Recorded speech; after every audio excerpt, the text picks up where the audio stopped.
Ma'am Cheryl, sana mapansin niyo po itong katanungan ko.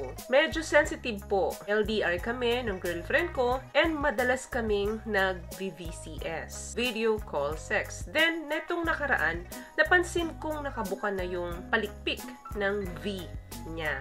V stands for vagina. Compare before.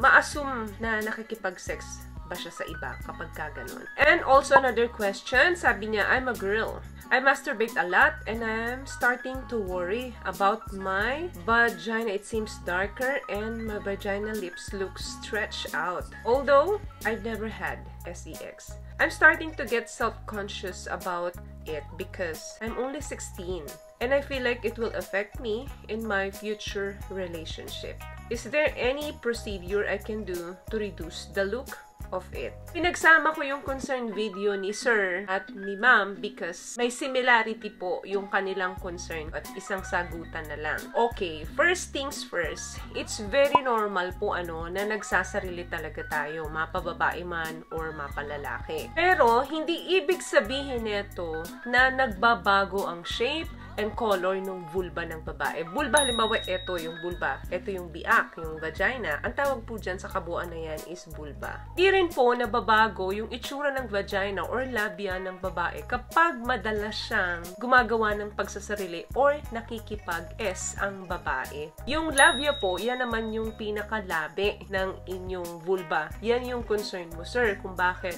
medyo buka na yung kanyang V. Compare noon, kaya parang nagdududa ka, no? Dahil nasa long distance relationship kayo, na baka nakipag-S siya sa iba. Kung meron pong nagbago sa itsura niyan, wala po kayong dapat na ibang sisihin, kundi ang puberty. Katulad din po yan ng ibang parte ng katawan natin. Sa aming mga babae, yung aming bubay, mas lumalaki. Yung labia and vulva ng babae, nagbabago po yan as we grow older. So, yun lamang po ang pwedeng maging dahilan kung bakit nanonotice ninyo netong later part nagbabago yung itsura, yung shape and color nung inyong genital part. Or pwede rin naman dati siyang mataba, then nagbawas siya ng timbang, kaya numipis yung labi nung kanyang vulva. Ito po kasi ay elastic or stretchable part ng katawan naming mga babae. Kasi ninyo guys, yung mga porn star, diba, yung mga babae doon, ang gaganda nung kanilang mga pipay. Kahit na yun ang trabaho nila. So wala pong kinalaman ang itsura, ang kulay, ang shape ng pagbabago ng vulva ninyo.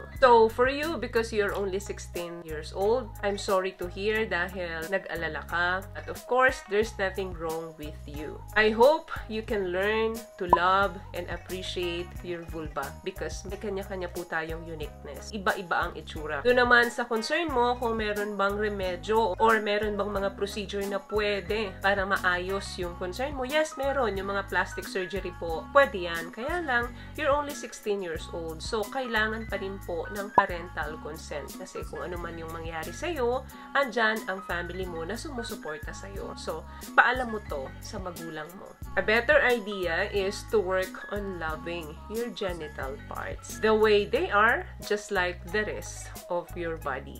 Doon naman sa concern ni Sir, kung baka nag-cheat na sa kanya yung girlfriend niya, kung meron man siyang active S ngayon, wala pong kinalaman kung nagbago ang shape nito. Maaring nag-gain ng weight or nag-lose ng weight yung girlfriend mo, or meron siyang mga activity na ginagawa ngayon. For example, active siya sa gym, tapos masyadong masikip yung mga sinusuot niyang tights, pangsamantala. Magbubuka talaga yan pero babalik din po yan sa dati.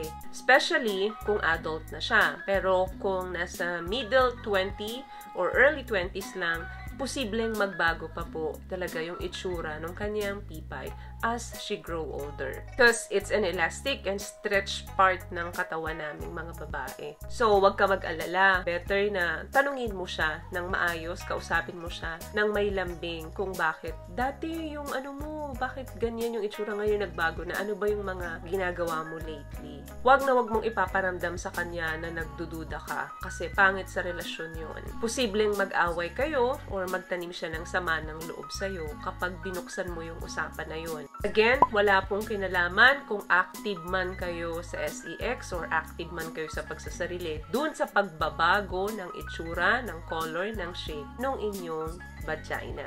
So, yun lamang guys yung video natin for today. I hope nabigyan ko po kayo ng tips at natulungan ko kayo sa inyong concern. Once again, palagi po kayong mag-iingat at palagi po kayong manalangin. Kung nagustuhan niyo po ang ating video, please give it a thumbs up, comment down below, and also share this video na rin po sa mga kaibigan na sa tingin nyo matutulungan ng video natin. Once again, palagi po kayong mag-iingat at palagi po kayong manalangin. Thank you for watching and see you on my next one. Always love yourself and be a blessing. Bye!